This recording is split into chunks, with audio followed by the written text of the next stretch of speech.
अस्सलामु अलैकुम मेरे प्यारे दोस्तों, कैसे हैं आप सब। आज मैं आपके लिए एक बहुत ही खास कहानी लेकर आई हूँ।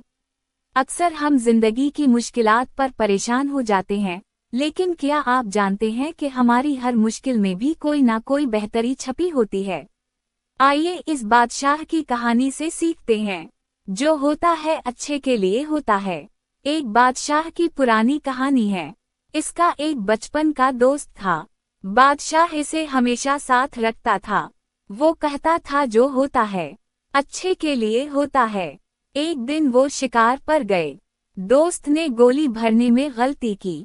बादशाह का अंगूठा कट गया।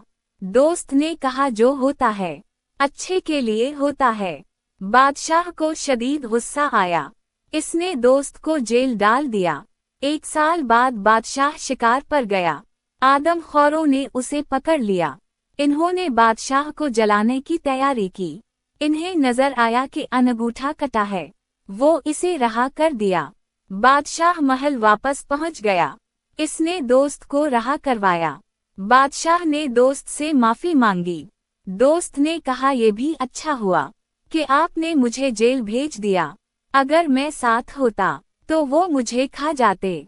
जो होता है अच्छे के लिए होता है। इंसान जल्दबाज वाक़ई हवा है। हमें उम्मीद का सहारा रखना चाहिए। उम्मीद है आपको ये सबक आमोज कहानी पसंद आई होगी। अगर आप ऐसी मज़ीद कहानियाँ सुनना चाहते हैं तो हमारे चैनल को सब्सक्राइब करके बेल आइकन दबा दें।